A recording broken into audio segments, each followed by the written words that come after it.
Boa tarde. Você vai ver a partir de agora no NT Sul. A administração do HCB promove abraço ao hospital como forma de protesto à falta de repasses do governo estadual. Mobilizações dos hospitais filantrópicos serão em todo o Rio Grande do Sul. E as dificuldades financeiras também adiam o funcionamento das unidades de pronto atendimento.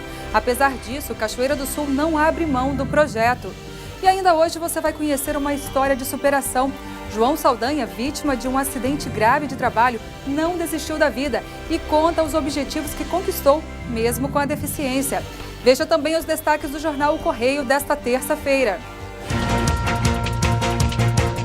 Desta quarta-feira até domingo, Cachoeira do Sul vive mais intensamente o cavalo crioulo, com a classificatória do Freio de Ouro. O evento será realizado no Parque do Sindicato Rural e é uma das provas mais importantes da raça. A classificatória levará 4 machos e 4 fêmeas direto para a final da competição, que ocorre durante a Expo Inter em Esteio. O ex-prefeito Sérgio Gnatti responde um inquérito na Polícia Federal. O motivo é um recurso utilizado para a reforma de parte do telhado do Hospital da Liga Operária, onde funciona a Secretaria da Saúde. O investimento foi saudado como um procedimento adequado, em função das infiltrações no teto e nas paredes do terceiro piso do prédio. A decisão, porém, foi apontada pelo Ministério da Saúde como inadequada, porque o recurso, cerca de R$100 mil, deveria ser aplicado na aquisição de equipamentos para as unidades de saúde. A empresa cachoeirense Divinute, desde ontem, testa um novo equipamento para a colheita de nozes. A máquina de fabricação espanhola impressiona pela agilidade e pode se constituir numa novidade para os produtores do município e de outras regiões do estado. A colheitadeira, produzida no Polo Industrial Las Lagunas, na Espanha, foi projetada para colher olivas e amêndoas,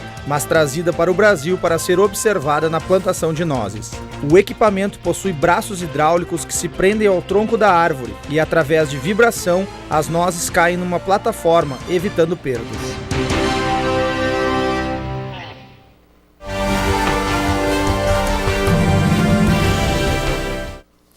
Olá, tudo bem com você? Os produtores de arroz se reuniram na noite de ontem para debater o endividamento do setor. A preocupação dos agricultores é com o vencimento do prazo para pagamento dos recursos do Programa de Estímulo à Produção Agropecuária Sustentável, o Produsa. Esses recursos foram contraídos em 2010 para pagar o prejuízo com as enchentes da época. A repórter Gabriela Belo acompanhou a reunião. A União Central dos Risicultores realizou uma reunião com os produtores de Cachoeira do Sul e Restinga Seca. Estou com os presidentes dos dois municípios, Ademar Kochemborger, de Cachoeira do Sul, e Paulo Ricardo Salerno, de Restinga Seca. Ademar, qual é a realidade da maioria dos produtores de arroz de Cachoeira do Sul hoje? A realidade é que estamos sem renda, né?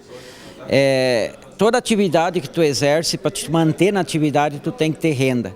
E nós viemos ano após ano pagando a conta e não sobrando nada, né? Temos dificuldade enorme, né? Gasta hoje em torno de R$45 para produzir um saco de arroz, para ter uma ideia, né? E temos vendendo a 34. Então, é uma dificuldade enorme, não tem como pagar as contas do jeito que está. Viemos isso aí de 2002 para cá, né? Ano após ano, né? Dificuldades enormes, acumulando dívidas e agora chegando numa situação que não tem como continuar. Ou tu paga os bancos, né, e não sobra para pagar as empresas particulares que nos financiaram, né? Essa é a realidade da maioria dos produtores. Então hoje nós estamos realizando uma reunião para ver que rumo nós vamos tomar em cima disso aí, dessa dificuldade enorme hoje de pagar as contas. Paulo Ricardo, os produtores de Restinga Seca, que é quem você representa hoje aqui durante a reunião, tem uma realidade muito diferente dos produtores de Cachoeira do Sul? A realidade é muito parecida, né? A lavoura de arroz em si, como um todo no estado do Rio Grande do Sul, hoje passa por esse momento de dificuldade e aí sempre espera que após esse momento de final de colheita os preços possam melhorar e também possam haver as medidas necessárias por parte do governo para que possam auxiliar os produtores a terem melhores preços. Principalmente uma das alternativas sempre foi o pré-custeio, que é um dos recursos que hoje os produtores não estão conseguindo acessar junto ao Banco do Brasil, em virtude de que o banco oferece apenas o EGF e não a alternativa do pré-custeio, que é o que vinha sendo adotado nos últimos anos. Esta é uma das questões que que tem preocupado bastante boa parte dos produtores que acessam ao crédito rural, e outros a questão de que os preços poderiam melhorar para pagar os seus fornecedores. Às vezes aqueles que trabalham diretamente com as empresas, que não trabalham com o crédito oficial nos bancos, mas que têm aí as suas, que honrar com as suas despesas da produção, sem contar também nos altos custos que acabaram no final, principalmente quando já vinha se aproximando a safra, o combustível, a energia elétrica, isso tudo acabou onerando ainda mais o produtor e aumentando seus custos no final, principalmente da colheita. Ademar, em Cachoeira do Sul, 96% das lavouras de arroz já foram colhidas. Você acredita que o que tem aí pela frente vai diminuir ainda o rendimento por hectare do grão? Sem dúvida, porque esse arroz que ainda falta ser colhido foi arroz plantado fora de época, né, com baixo potencial de produtividade. Não tenho dúvida disso, vai cair mais a produção de cachoeira. Solução hoje é renda, né? Só que isso aí não parte de nós, né? Isso aí é uma cadeia, né? Tem na outra ponta o consumidor, tem o supermercado e tem a indústria, né? E a indústria, pelo que a gente sabe, também está sendo esmagada, né? E a solução hoje partiria do governo, como o meu colega há pouco falou, que o que acontecia outros anos? Os bancos liberavam os pré-custeios, né? A gente misturava o dinheiro da safra com o pré-custeio e se mantinha na atividade. Poderia pagar as contas mais imediatas, não ofertava arroz, né? Enxugava o mercado e o preço automaticamente fluía. Isso esse ano nós não temos. Então o que acontece hoje? Se eu preciso fazer dinheiro, eu tenho que ofertar arroz, assim como meus colegas produtores. E o que acontece? Achata o super oferta o mercado e a tendência é achatamento dos preços. Outro aspecto aqui de Cachoeira do Sul é que as lavouras, no caso de arroz, diminuíram muito. Cerca de 15 mil hectares foram ocupadas nessa safra com soja. Você não acredita que talvez o valor do saco do grão deveria estar com um valor um pouco mais alto aí no mercado? Do arroz? Sim, sem dúvida. Que a tendência ainda é reduzir mais a área de arroz e aumentar mais a área de soja. Hoje nós temos o segundo maior produtor de soja em área do estado do Rio Grande do Sul. Eu creio que bem provável, bem em breve nós seremos o primeiro, porque a área de arroz hoje, com quem eu falo, inclusive eu mesmo, é um desânimo geral. Continuar plantando arroz do jeito que está é impossível. Não tem milagre que faça pagar as contas, né?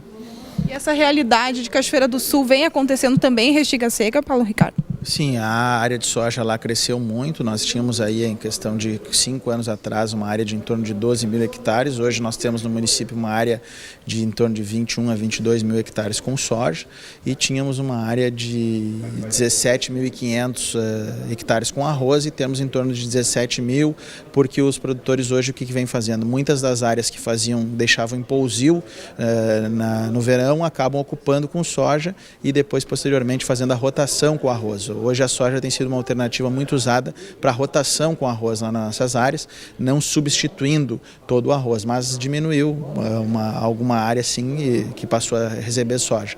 Mas principalmente hoje as áreas têm passado por essa rotação lá na nossa realidade. Muito obrigada pelas informações, presidentes. Então, obrigado. Muito obrigado. Darcy, voltamos no estúdio.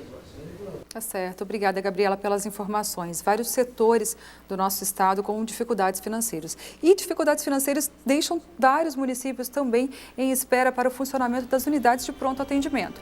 A secretária da Saúde de Cachoeira do Sul afirma que o município, mesmo assim, não vai abrir mão do projeto. Tem ainda o comentário de negócios com Leopoldo Brandt e a previsão do tempo. O NT Sul volta já.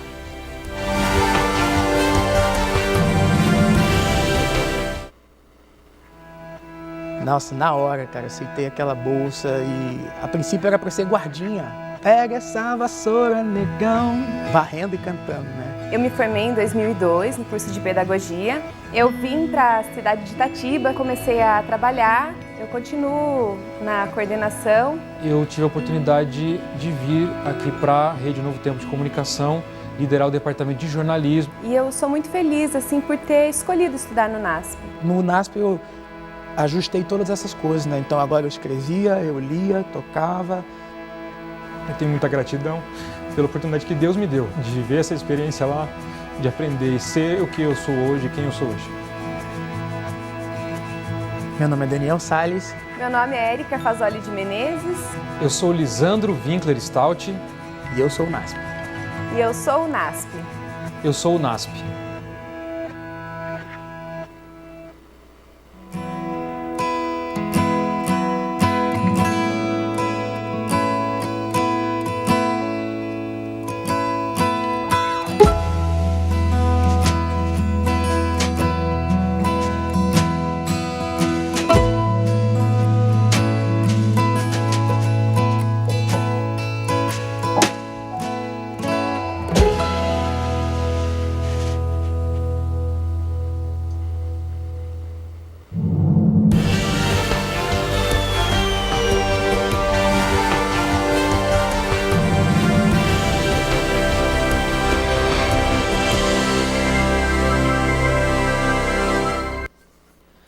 Dificuldades financeiras e contenção orçamentária do governo estadual deixam vários municípios em compasso de espera para o funcionamento das unidades de pronto atendimento, as UPAs. Mas, apesar disso, a secretária da Saúde de Cachoeira do Sul, Marta Caminha, afirma que o município abrir mão do projeto não é uma possibilidade. Na última quarta-feira, na reunião da FAMURS com o Estado, todos os 58 municípios tomaram uma posição de pressionarmos para que Estado e União se responsabilizem pelo cofinanciamento das UPAs, assim como está previsto na portaria ministerial de 2013. Ou seja, que a União arque com 50% do custeio, que o Estado fique com 25% e o município 25%. O que a gente vê hoje nos valores, pela não atualização dos valores, é de que União e Estado pagariam em torno de 305 mil mês pela nossa UPA, que vai ter um custeio de 700 mil. Ou seja, para o município de Cachoeira, teríamos que desembolsar em torno de 400 mil reais mês para o custeio da UPA.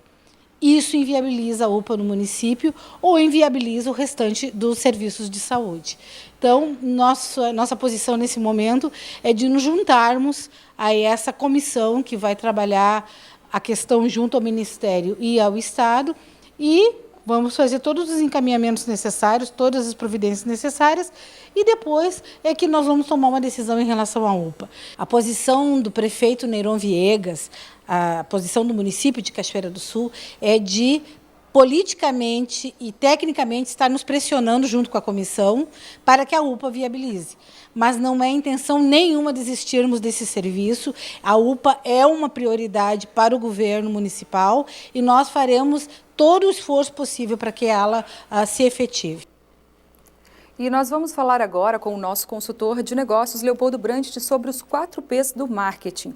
Eles formam um conjunto de ferramentas para se alcançar estratégias relacionadas ao mercado. Dando continuidade ao que conversamos a semana passada, falamos sobre a estratégia de marketing baseada nos 4 P's. Então hoje, esta semana, vamos começar a falar realmente do primeiro P. Tecnicamente, não existe uma ordem de P's. Existe uma situação que a gente costuma usar mais seguidamente, mas não existe uma sequência. Primeiro tem que ter esse, depois esse e aquele. Mas vamos começar a falar sobre o produto. O nosso produto, quero montar uma estratégia de produto. O nosso produto, eu sei a maneira com que o meu cliente compra? Existem 4 situações básicas que o nosso cliente compra um produto. Ele pode comprar como uma compra frequente. O que é aquela compra frequente? Que compra seguido, é um produto classificado como compra frequente. Nós temos um produto classificado como compra comparada, é aquele produto em que o cliente compara ele com outro produto. Nós temos aquele produto de compra especial, que eu posso tornar meu produto, é aquele produto que o meu cliente vai comprar por uma determinada ocasião, que é uma compra muito especial, que é algo diferencial, produtos como, por exemplo, uma joia, alguma coisa nesse sentido, eu transformar esse produto em algo de uma venda muito especial para um determinado momento. E por último, temos aquela velha e boa compra por impulso, quer dizer, como é que se classifica esse meu produto? Qual dessas 4 maneiras o meu cliente costuma comprar? Para cada uma delas eu tenho que entender essa maneira, porque cada uma delas eu vou tratar de uma estratégia diferente. Talvez até mesmo a sua colocação, a sua exposição e a sua maneira de fazer. Então, uma das primeiras coisas que eu tenho que saber é com essas 4 maneiras que o cliente compra o meu produto. Depois disso, eu tenho que começar a pensar, por exemplo, como o meu produto ele é comercializado. De que maneira eu vou fazer a comercialização? Qual vai ser a embalagem? Que maneira vai ser essa embalagem? Vai ser uma embalagem prática? A embalagem vai estar ao agrado do nosso cliente? Repare, são coisas pequenas, mas que realmente marcam a diferença. Outra, como é que vai ser o símbolo, a marca do meu produto? Essa marca vai estar transmitindo já ao cliente o que ele realmente sente? É muito interessante que o meu produto tenha uma marca que condiz com o que é a marca para o cliente. E aí nós podemos ter vários exemplos do mercado, onde que a marca já diz o que é o produto. E também temos exemplos de situações muito complicadas, onde que a marca não diz o que é o produto. não dá associação fácil para o cliente. O cliente tem que procurar associar facilmente a marca ao produto. Tendo também essa associação, marca, símbolo, como querem fazer, essa minha marca, esse símbolo, ela está numa situação moderna? Ah, mas eu já tenho essa minha marca há 30 anos no mercado. Ótimo, tenho há 50 anos no mercado. Mas se todos nós pararmos e dermos uma analisada, as marcas vão evoluindo ao tempo. Procure ver as marcas mais antigas que tu conhece, de produtos que ainda tem hoje no mercado. E ver se essas marcas não trocaram a maneira dela, não fizeram um designer mais moderno, não acompanharam uma sequência. Então, será que a minha marca ainda está com isso aí? Claro, temos algumas exceções no mercado, que são muito poucas, de alguns produtos que mantêm há 100 anos a mesma marca, o mesmo jeito, a mesma maneira de fazer. Mas, se nós procurarmos, nós vamos ver que boa parte delas estão já atualizadas, já estão o quê? Trabalhando numa situação mais moderna. Bom, eu sei a marca, sei como o meu cliente compra, da maneira com que o cliente compra, que é da maneira de frequência, ou então comparada, ou por impulso, ou compra especial. Eu também tenho que ver a outra situação, que tipo de embalagem eu tenho nela. Como é que é essa minha embalagem? A embalagem, pessoal, é algo fundamental em qualquer produto. Vamos botar alguns exemplos bem claros. Quem de vocês já não foi a um supermercado comprar uma pizza? Vamos pegar um produto bem simples, uma pizza. E vamos ser sinceros entre nós, muitas vezes não dá vontade de comer a caixa da pizza, mas não o produto que está dentro. A caixa da pizza nos deixa com os olhos brilhando e nos acha que é o produto igual dentro. Quem de vocês já não teve a decepção de não encontrar dentro da embalagem a mesma situação da coisa? Eu falo desse exemplo da pizza, que é um exemplo comum a todos. Mas, pessoal, quem de nós já não caiu nessa armadilha de uma boa embalagem? A embalagem tem que ser prática. Todas essas coisas, gente, elas devem ser estudadas quando eu estou produzindo o produto. Estou começando a montar uma estratégia em cima do produto. Outra coisa, dentro do produto, será que esse produto me dá chance de eu criar produtos com crescimento vertical e crescimento horizontal? Por exemplo, eu posso criar situações de... Se eu tenho uma fábrica de camisas ou camisetas, eu posso fazer a tamanho P, M, G, GG, quer dizer, ela me dá num sentido horizontal, ou ela me permite fazer num crescimento horizontal, quer dizer, outras cores, outras situações, outros modelos. Então, essas são as situações que nós temos que ver e montar realmente dentro de uma estratégia de produto. Produto, ele é fundamental. Normalmente, e quase sempre, é o primeiro P de uma estratégia de marketing. O que esse meu produto eu vou fazer para que ele se diferencie dos produtos dos demais concorrentes? Note bem a importância de ter um produto bem definido de acordo com a necessidade e a satisfação do meu cliente. Próxima semana conversaremos sobre preço e vamos ver algo bastante inovador e diferente em cima de preço. Muito obrigado e até a semana que vem.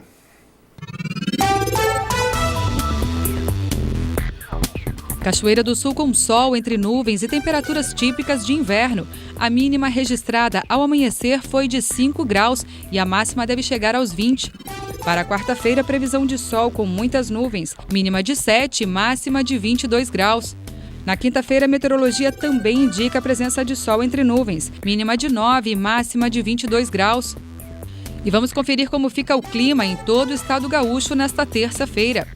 A presença de uma massa de ar polar derruba as temperaturas e afasta a instabilidade, deixando o tempo bom e com predomínio de sol em todas as regiões. O dia começou com nevoeiros e mínimas próximas a 0 grau nas regiões da Serra e Campanha Gaúcha. As máximas não devem ultrapassar a marca dos 23 graus à tarde. E agora vamos conferir as temperaturas máximas previstas para hoje. Em Uruguaiana, na fronteira oeste, máxima de 21 graus. Para a capital, Porto Alegre, 19. Em Passo Fundo, no norte do estado, 20 graus. E em Santa Maria, na região central, também 20. Para o litoral norte, Capão da Canoa e Tramandaí, 19 graus. E em Pelotas e Rio Grande, no sul do estado, máxima de 20 graus. E veja depois do intervalo. A administração do HCB promove abraço ao hospital como forma de protesto à falta de repasses do governo estadual. Em todo o Rio Grande do Sul, hospitais filantrópicos devem realizar atividades para chamar a atenção da comunidade sobre a situação crítica que estão passando. Nós voltamos já.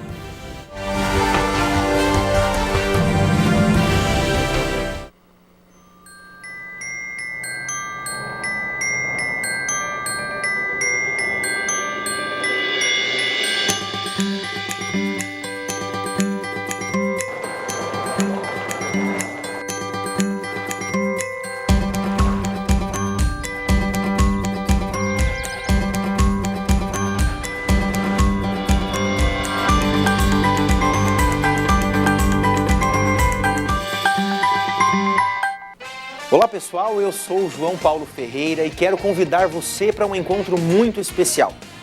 Convidar você que gosta de esportes radicais, que gosta de aventura em meio à natureza e, além de tudo isso, estar com a sua família em lugares especiais.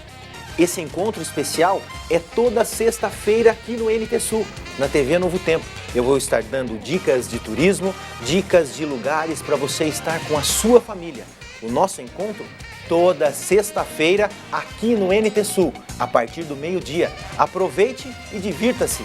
Participe de nossa programação. Acesse novotempo.com/NTSul. No site, acesse o link Você Repórter.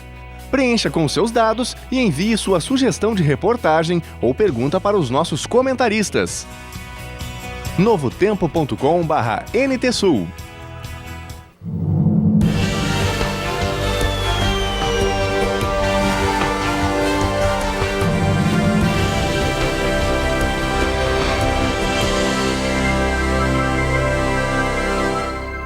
Na noite de ontem, foram empossados os integrantes da chapa única eleita da Câmara de Dirigentes Lojistas de Cachoeira do Sul. O ex-presidente Caco Salomão, no seu discurso de despedida, desejou que o novo presidente Hilton de Franceschi realize uma gestão representativa com inovações. O novo presidente almeja crescimento para o município e aposta que as empresas precisam acreditar e muito em seus funcionários para obter bons lucros. Participaram do evento empresários e o grupo numeroso que compõe a diretoria. Amanhã, aqui no NT Sul, vamos acompanhar a entrevista com o presidente Hilton de Franceschi. E amanhã, quarta-feira, em 220 municípios do estado, hospitais filantrópicos devem realizar atividades para chamar a atenção da comunidade sobre a situação crítica em que estão inseridas. A repórter Gabriela Belo foi ao hospital aqui de Cachoeira do Sul e traz os detalhes. Boa tarde, Gabriela. Olá, boa tarde, Darcy. Para saber detalhes sobre o protesto do Hospital de Caridade e Beneficência do município, eu estou com o superintendente Luciano Morschel. A decisão de aderir ao protesto foi decidida quando e por quê, Luciano? Boa tarde. Boa tarde a todos. A origem do problema que ocasionou nos hospitais filantrópicos foram dois. Primeiramente, foram o atraso do pagamento do ano passado, onde para o hospital ficou mais de 2.400.000 em atraso, e piorou ainda mais a situação esse ano com um corte de recursos do Estado na ordem de 210 mil para o hospital, que vai somar então no ano mais 2,5 milhões. Então, se pegarmos 2014 e 2015, já são 5 milhões entre atrasos e cortes para o Hospital de Cachoeira do Sul. E isso se repete para toda a rede hospitalar filantrópica. Por isso, nós decidimos, nesse dia 6, todos os hospitais fazerem esse movimento, onde vão esclarecer para a comunidade esse problema que está acontecendo, buscando a participação da comunidade, para que a gente coloque realmente a saúde como prioridade do Estado, que mesmo diante da situação financeira do Estado, que a gente sabe que é difícil e preocupante, tem que ter essa prioridade, porque senão a curto prazo ou médio prazo vão ter consequências muito difíceis, com um corte de atendimento, fechamento de serviços. Por isso, nesse momento, nós estamos mobilizando toda a comunidade local para que participe, conheça a situação e possa apoiar os hospitais filantrópicos na luta para que se consiga manter todo esse atendimento que a gente faz à comunidade. Superintendente, como os hospitais conseguem vir trabalhando durante esse período, atendendo a comunidade? Nesse período, os últimos meses, com esse atraso, os hospitais já se endividaram, como é o caso do Hospital de Cachoeira do Sul, buscando empréstimos bancários para cobrir essa falta de recursos. Já cortamos investimentos em melhorias da instituição, mas isso não tem sido suficiente para suportar todos esses cortes. Por isso, a gente precisa dessa mobilização para que não haja uma consequência mais drásticas em termos de atendimento. E aqui no Hospital de Cachoeira do Sul, quem vai participar da mobilização na quarta-feira de manhã? Nós estamos conclamando toda a comunidade para que participe. Nós vamos ter às 9 horas um esclarecimento sobre os números, onde toda a comunidade, a imprensa foi convidada, a comunidade está convidada, mas será às 10 horas um grande abraço que nós vamos fazer no HCB, nosso ponto alto da nossa participação, onde nós queremos que a comunidade mostre que ela está ao lado do HCB e abraça essa causa junto com o HCB. Superintendente, aqui em Cachoeira do Sul, como você falou, o hospital acabou se endividando, né? Hoje a dívida do hospital está em quanto? Nós já temos uma dívida histórica, né, que hoje está na casa dos 7 milhões de reais. E nesse momento estamos buscando empréstimos pontuais para cobrir esses atrasos. Mas é claro, a gente tem um período para isso e esse período, no máximo até o final do ano, nós precisamos resolver essa situação. Estamos nesse momento mantendo todos os atendimentos ao mesmo nível anterior, até buscar uma alternativa, né? Porque nós já temos uma resposta do nosso governador que infelizmente foi negativa, né? Chegamos no próprio governador e foi colocado que não haveria condições de mudar essa realidade, de voltar a fazer os pagamentos que vinham sendo feitos anteriormente. Então, se nós não mudarmos nada, né, o hospital tem mais alguns meses ainda para manter esses atendimentos a pleno, mas já estamos prevendo realmente grandes dificuldades no futuro, porque a situação se tornará insustentável, porque são 5 milhões de reais em 2 anos. Então, a comunidade, na verdade, tem que ficar sabendo disso, esclarecida disso, e deve participar, porque o hospital é filantrópico, é comunitário, e ele vai poder fazer o nível de atendimento conforme os recursos recebidos. Conforme esses recursos foram reduzidos, nós não temos que nos suportar muito tempo também sem reduzir atendimentos. Então serve esse alerta para que a comunidade participe e nos ajude, abrace o hospital nessa causa, para que a gente possa realmente tornar a saúde prioridade no Estado. Nós gostaríamos de saber também qual a orientação da administração para aqueles pacientes que necessitarem de atendimento na quarta-feira pela manhã. Nesse dia também, seguindo a própria orientação da Federação dos Hospitais, para que haja uma grande mobilização, os atendimentos eletivos SUS não estão sendo realizados, mas os atendimentos de emergência continuam sendo realizados normalmente. Então, a comunidade que precisar de atendimento de emergência vai ser acolhida aqui normalmente, como sempre foi, e continuará também nesse dia 6. Só os atendimentos eletivos que foram suspensos e as pessoas devem procurar a instituição, seus médicos, para remarcar esses atendimentos em outros dias. E no caso de cirurgias via SUS, superintendente, como elas ficam? As emergências continuam sendo feitas normalmente e as eletivas, então, vão ser remarcadas para um outro dia. Como você falou, a forma de protesto aderida aqui pelo Hospital de Caridade e Beneficência será um abraço solidário. Por que essa forma? Nós temos com a comunidade sempre um vínculo muito próximo, né? E mais uma vez nós gostaríamos que a comunidade abraçasse essa causa do HCB. E nada melhor do que um abraço para uma pessoa, para uma entidade que está em dificuldade, poder mostrar o quanto essa comunidade depende do hospital, precisa do hospital e apoia esse hospital. Por isso é uma forma simbólica, né, que a gente escolheu para que a comunidade possa então refletir todo esse carinho que ela tem, esse apoio ao hospital, de uma forma bem prática, né? Mostrando então para os próprios governantes, para as autoridades, que a gente está junto nessa luta e nós temos o apoio da comunidade. Superintendente, nós observamos, né, no NT Sul, semana passada, foram os policiais civis e agentes da SUSEP que foram às ruas, né, pedir por atenção do governo do estado, né, para repasses, para questões de gasolina. Agora, durante essa semana, então, é a saúde do estado que está aí pedindo atenção. Como você vê essa questão para o nosso estado do Rio Grande do Sul? Infelizmente, o estado sofre com problemas que são de longo prazo, mas que justamente estão refletindo agora, né?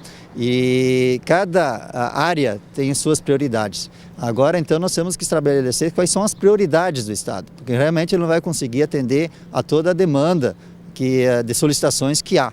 Então nós temos que escolher quais são as prioridades. A gente sempre vê em todas as pesquisas, inclusive muito em épocas de eleições, que a saúde é colocada pela população como prioridade. Então nós precisamos que politicamente também seja estabelecida a prioridade na área da saúde. Por isso que nós estamos então alertando novamente essa comunidade e que pressione também a classe política para que escolha a saúde como prioridade diante de tantas dificuldades que estão sendo enfrentadas, que a gente possa então pelo menos ter o maior dom, o maior bem que nós temos, que é a saúde preservada. E é isso que então a gente deve lutar nesse momento, para que haja essa prioridade na área da saúde e atendendo então aos hospitais filantrópicos que fazem grande parte da demanda, né, mais de 70% da demanda de atendimentos, de internações e área hospitalar. Então nesse momento que a gente pede realmente que a comunidade reflita sobre isso, pressione para que nós possamos estabelecer alguma prioridade no Estado e que essa seja a saúde, que é o nosso bem maior. Superintendente, então, na quarta-feira pela manhã, então, funcionários e comunidade devem vir aqui até a frente do hospital para essa condução, então, do abraço solidário. Então, para finalizar, gostaria realmente de convidar toda a comunidade que se faça presente, abrace o hospital por essa causa. Estamos esperando todos aqui com grande mobilização, onde serão feitos esclarecimentos e a demonstração do nosso apoio para essa entidade secular que tanto nós dependemos e vamos continuar precisando. E essa forma, então, o abraço vai ser o nosso símbolo maior desse apoio que nós temos à comunidade e continuamos contando com ele. Muito obrigada. Muito obrigado a todos. Darcy, voltamos com você e vamos continuar acompanhando, então, a situação do Hospital de Caridade e Beneficência de Cachoeira do Sul. Sim, sem dúvida, Gabriela. Estaremos lá pela manhã, nesta quarta-feira. Você também é convidado, viu, a participar dessa causa que beneficia todos nós, não é mesmo? Em locais de trabalho, inúmeras situações de risco são passíveis de causar acidentes. Números do ano de 2013 mostram que um trabalhador morre a cada 60 horas no Rio Grande do Sul. Operação de máquinas, manuseio de produtos perigosos, transporte de materiais inflamáveis, entre outros, aumentam os números de vítimas fatais em nosso estado. João Paulo. Boa tarde, Darcy. Boa tarde a todos. Eu converso nesse momento com Alex Oliveira, presidente do Sindicato dos Metalúrgicos de Cachoeira do Sul, e o assunto: prevenção de acidentes no trabalho. Alex, foi informado através da imprensa um dado que de 50.600 acidentes acontecidos no ano de 2013 no Rio Grande do Sul, 140 vieram a óbitos, ou seja, um trabalhador morto a cada 60 horas. Isso, de certa forma, te assusta? O nosso boa tarde aos telespectadores da TV Novo Tempo. Eu acho que assusta qualquer cidadão, e para nós que estamos à frente da ação sindical, que busca, no caso, sempre a prevenção a tais acidentes. É assustador realmente sabermos esse grande número de óbito desses trabalhadores das mais diferenciadas categorias, e nós que conhecemos mais a fundo a realidade dos metalúrgicos, sabemos que, infelizmente, grande parte desses acidentes acontecem devido a ações de prevenção por parte das empresas. Infelizmente, a grande maioria das empresas ainda não vê a prevenção como um ponto fundamental para que sejam evitados esses acidentes de trabalhos, e também cada vez mais presentes no dia a dia dos trabalhadores as doenças ocupacionais, as doenças psicológicas, aquelas relacionadas à prolongada carga de trabalho, enfim, problemas de depressão, problemas relacionados ao trabalho de difícil até entendimento por parte das empresas e até caracterização delas também, digamos, complicada por parte da Previdência Social quando elas acontecem.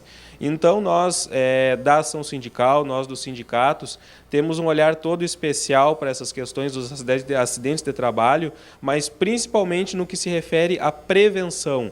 Nós atuamos, e mais especificamente o nosso Sindicato dos Metalúrgicos em Cachoeira do Sul, em diversas frentes, junto ao Conselho Municipal de Saúde, junto à Comissão Intersetorial de Saúde do Trabalhador e também junto às empresas, que é a nossa área de atuação, para que essas empresas venham a cumprir a legislação no que se refere aos acidentes de trabalho, compor as suas CIPAs internamente, que são importantes ferramentas para a prevenção de acidentes de trabalho, e cumprirem com a legislação que aí está e dar mais segurança, então, para os seus trabalhadores. Falando do setor metalúrgico, que é mais a sua área, essa fiscalização com relação a esses acidentes e a prevenção fica a cargo de quem? Como é que chega esses dados, no caso, para o Sindicato dos Metalúrgicos? Bem, falando da nossa área de atuação, que é Cachoeira do Sul, ou seja, nosso sindicato representa os trabalhadores nas indústrias metalúrgicas, mecânicas e de material elétrico de Cachoeira do Sul, nós temos uma dificuldade em ter acesso a esses dados, por quê?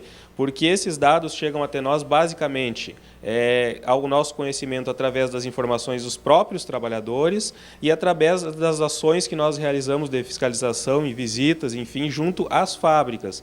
Porque, infelizmente, grande parte das empresas não cumprem até com o requisito essencial na caracterização de um acidente de trabalho, que é a própria emissão da CAT, que é a comunicação de acidente de trabalho, que deve ser emitida em 6 vias, a INSS, no caso o Ministério do Trabalho, e uma dessas vias, então, deveria ser direcionada para o sindicato, até para que nós pudéssemos ter dados mais precisos e compartilhar com as empresas, inclusive de ações preventivas.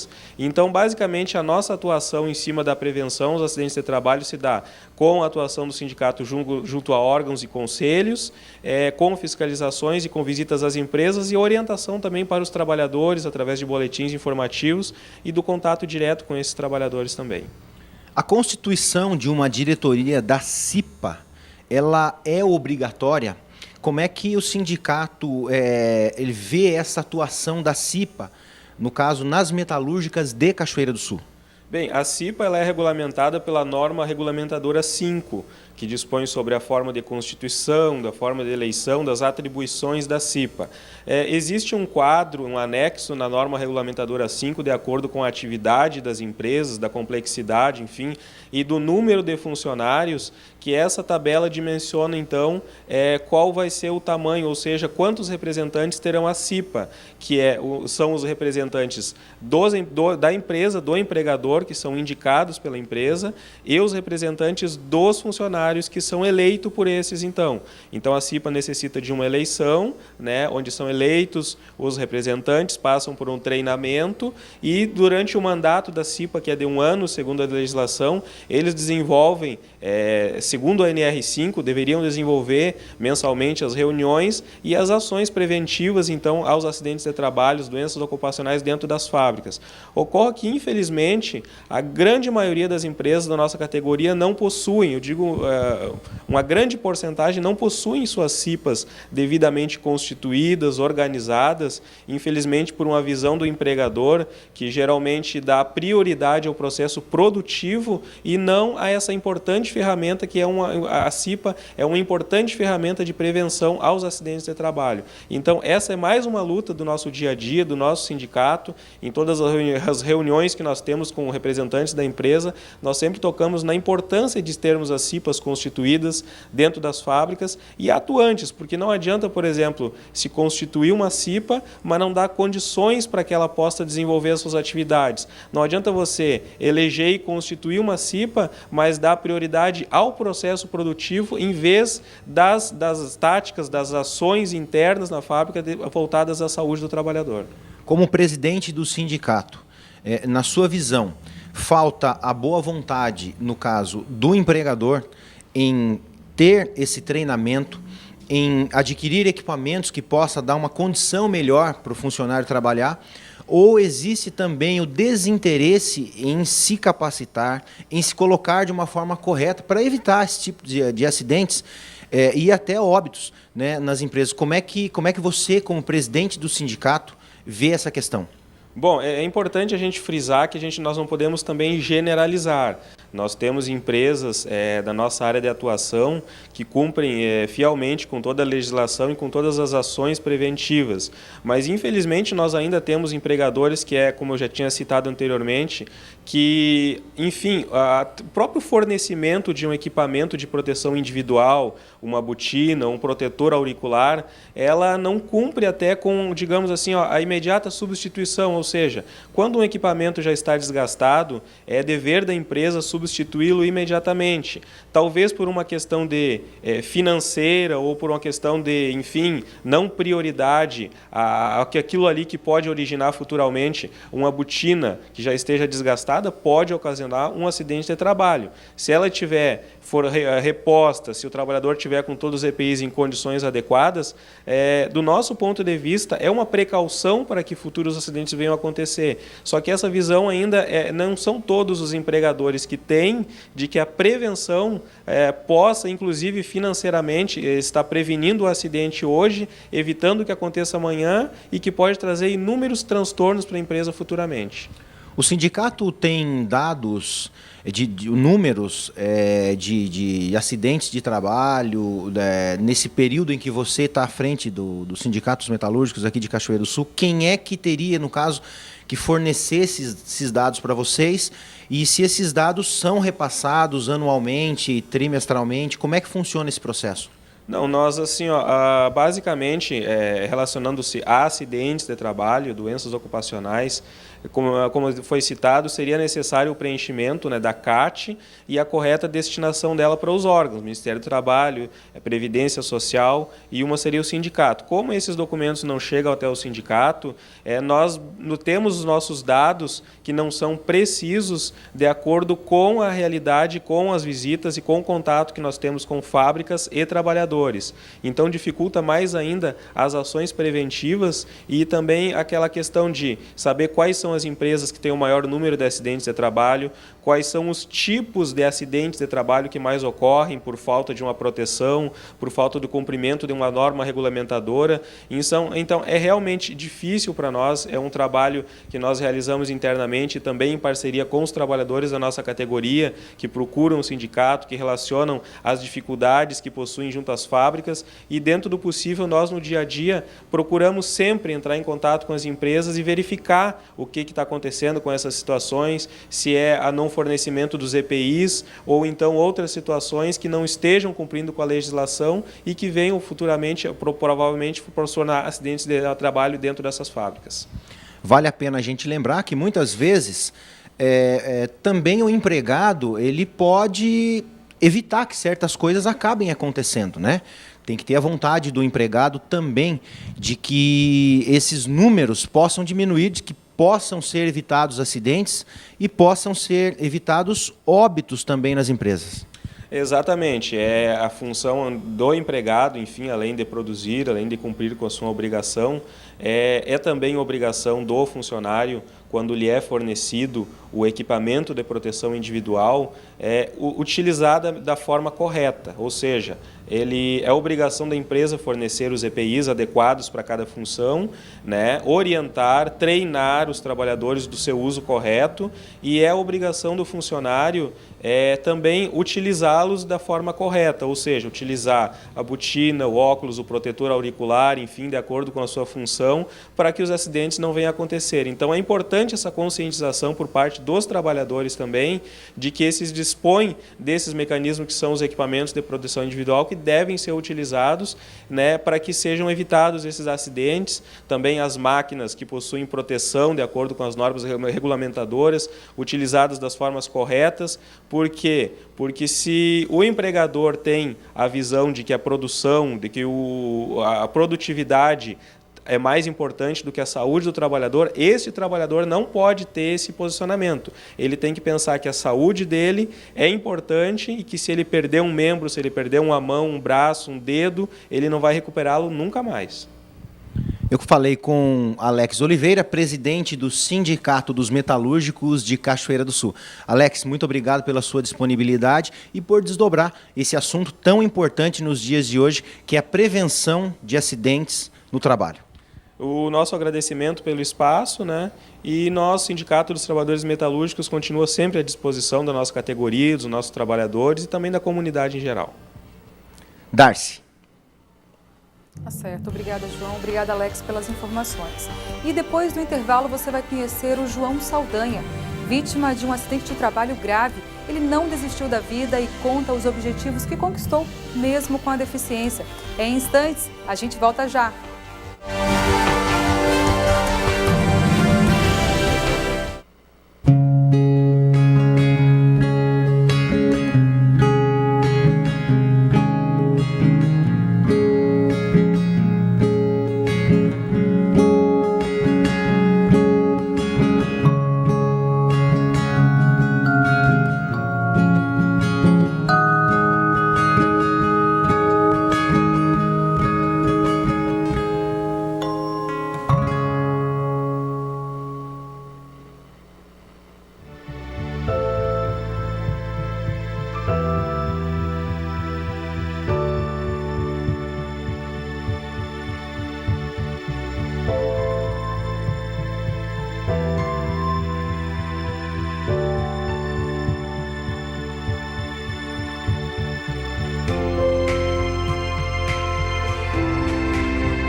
Eu convido você agora a conhecer a história de João Antônio Peixoto. Ele é biólogo, pós-graduado em gestão ambiental e foi vítima de um acidente de trabalho há 9 anos. A deficiência em suas mãos não impediu este jovem de sonhar e de conquistar seus objetivos. Boa tarde, Darcy. Boa tarde a todos. Eu converso agora no NT Sul com o João Antônio Peixoto. Ele tem uma história de vida muito bonita, uma história de superação. Muito boa tarde, João. Seja bem-vindo ao NT Sul. Boa tarde, obrigado pela oportunidade de falar um pouquinho sobre a minha história de vida. Eu gostaria de, antes de a gente entrar no assunto de segurança no trabalho, do qual você também faz parte do seu dia a dia, faz parte da sua vida, que você contasse um pouco da sua história, porque você tem uma história de superação, tem uma história de vida e você é vítima de um acidente de trabalho. Então eu gostaria que, se você me permitisse, você contasse um pouco da sua história pra gente. Eu trabalhava numa empresa, né, em 2006 e trabalhava no ramo de metalúrgica. Aí, né, eu fui ajudar um colega, né, a dobrar uma chapa, né, que é uma máquina específica para isso, para dobrar chapas. Não conhecia muito como que era o procedimento da máquina. Aí acabou que, ao regular a máquina, um colega que estava junto comigo, né, sem querer pisou no pedal da máquina, no botão de acionamento que ficava no chão e acabou fazendo a máquina acionar e assim, né, minha mão estava presa, né, nos equipamentos da máquina e acabou 9 dedos, né, sendo mutilados, né, de certa forma. E enfim, aí veio todo o processo, né, de adaptação, de cirurgias e tudo mais no momento. Desde então, né, eu acabei utilizando o sistema de prótese, né, para poder fazer as atividades diárias, né. Também, a partir daí, né, não tinha mais condições de trabalhar nesse mesmo ramo e parti para outras atividades profissionais. Ingressei na universidade, onde eu cursei biologia, né, onde eu também fiz especialização em gestão ambiental nas empresas e, associado a isso, muitas informações referentes à segurança do trabalho, né. Utilizei, de certa forma, um pouco dessa trajetória minha de acidente ocorrido, né, para poder orientar as pessoas e também praticar a gestão ambiental, né, como um todo, e orientando as pessoas, os empreendedores, né, que possam melhorar a qualidade das empresas, né, dos sistemas, para que evite, vamos dizer assim, acidente de trabalho dentro das empresas. Você é biólogo formado, pós-graduado em gestão ambiental, inclusive técnico de gestão ambiental aqui do HCB. O fato de você ter sofrido esse acidente, isso aí te impossibilitou de alguma coisa? Como é que foi essa adaptação para você? A adaptação é uma coisa difícil, né? Então você tem que ter muita paciência. Impossibilitar, eu diria que não, né? Hoje em dia eu tenho uma vida praticamente normal, eu consigo fazer minhas atividades, lógico, de outra maneira, né? Então, se antes eu escrevia de uma forma, agora eu continuo escrevendo, mas de outra forma, né? Então eu tive que fazer uma adaptação para poder voltar para o mercado de trabalho. É um teste de persistência? Com certeza, é um teste de persistência, não é fácil, geralmente não dá na primeira, né? Você tem que tentar várias vezes, né? Várias situações, né? Que muitas vezes testa a sua paciência, né? Mas você tem que ter um objetivo. Eu sempre digo, né? A pessoa tem que ter um objetivo, tem que ter uma persistência, porque senão, né, acaba não conseguindo. Mas, né, tem condição, sim, dá para se fazer, desde que tenha, né, a persistência. Passando agora para o lado técnico, que também você faz parte do seu dia a dia, do seu cotidiano ali no HCB. Você acha que as empresas de hoje, elas se preocupam realmente, já que foram divulgados dados nesse mês, dados relativos ainda ao ano de 2013, mas de certa forma é um alerta para todos nós. De 790 mil casos de acidentes no trabalho no ano de 2013, 59.700 aqui no Rio Grande do Sul, colocando o Rio Grande do Sul como o terceiro colocado, apenas atrás de São Paulo e Minas Gerais. Desses 59 mil casos, 140 óbitos. Ou seja, a cada 60 horas, um acidente com 60 óbitos num ano. Isso, de certa forma, te assusta um pouco? Me assusta um pouco, né? Porque está faltando, bem provável que esteja faltando treinamento, capacitação, né? Dentro do ambiente empresarial, né? Isso tem que ser renovado há bastante tempo.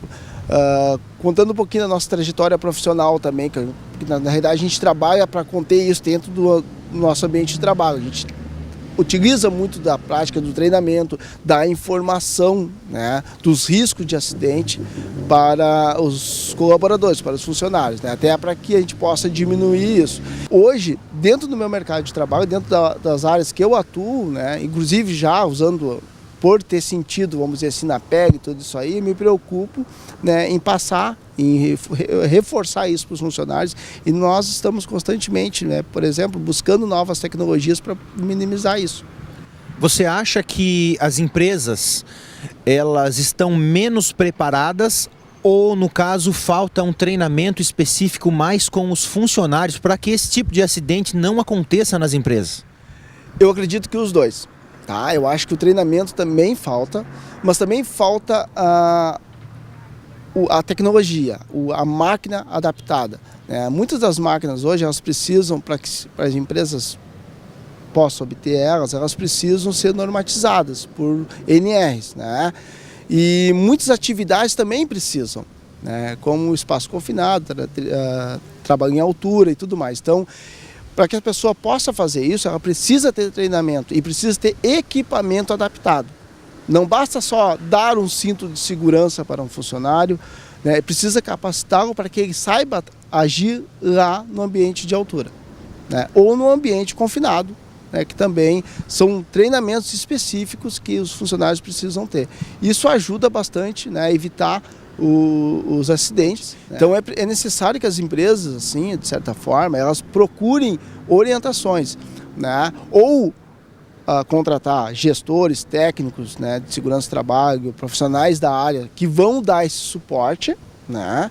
Lógico que nós temos a resolução que permite o número X de funcionários para a aquisição de um técnico fixo no ambiente de trabalho, ou contratar consultorias, né, que dê essa assistência a eles. O que não pode é ficar sem essas informações. O problema também que também se vê é o seguinte, as pessoas, o funcionário também usar e querer assistir esse treinamento. Então é necessário que o uso de EPI seja diário, né?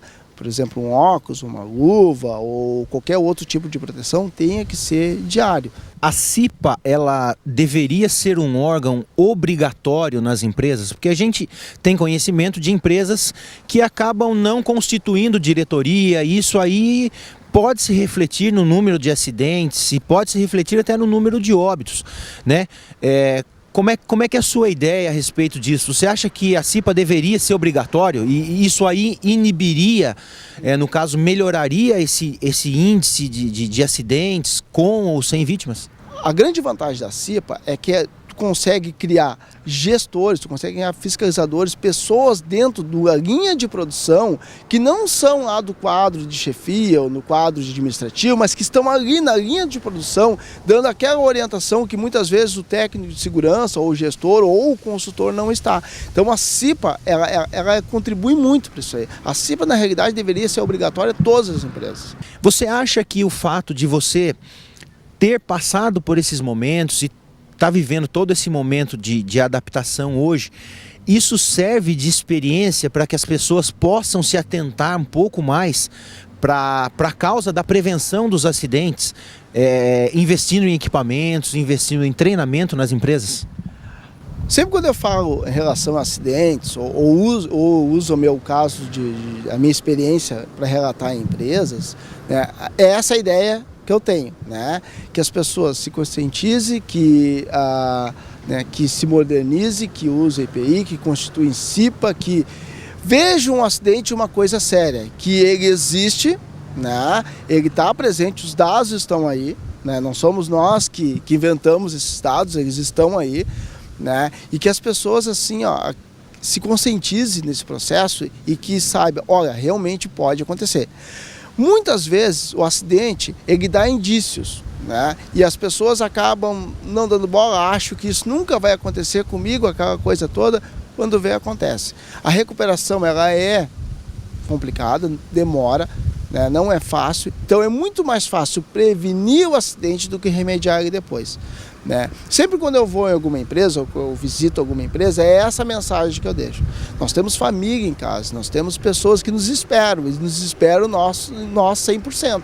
Tá? E a gente precisa, né, ir no trabalho, buscar o nosso ganha-pão, buscar o nosso dinheiro, buscar a nossa realização profissional, mas também nós precisamos voltar para casa, né, com realização profissional, com salário garantido e com a nossa saúde íntegra, né? Isso que é importante.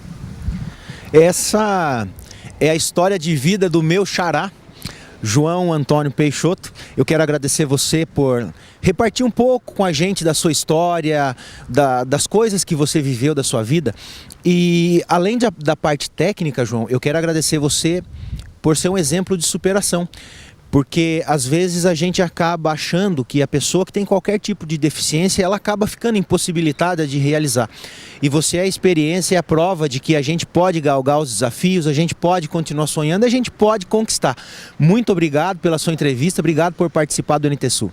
Ok, agradeço pela oportunidade de vir falar um pouquinho da experiência, espero que o que a gente comentou aqui possa, né, surtir efeito, que as pessoas possam se sensibilizar, né? E sempre é um prazer, né, poder passar um pouco de informação, né? Muito obrigado pelo convite. Darcy. Tá certo. Obrigada, João Paulo. Obrigada, João Antônio, por compartilhar sua vida com a gente. É inspiradora a sua história. O NT Sul desta terça-feira termina agora. Envie sua sugestão de reportagem pelo nosso site novotempo.com/NTSul ou pelo facebook.com/TV Cachoeira. Você também pode enviar pelo WhatsApp. Anota nosso número aí. Código de área 51, telefone 9917-0018. 9917-0018. A gente se vê novamente amanhã, ok? Uma ótima tarde para você. Tchau!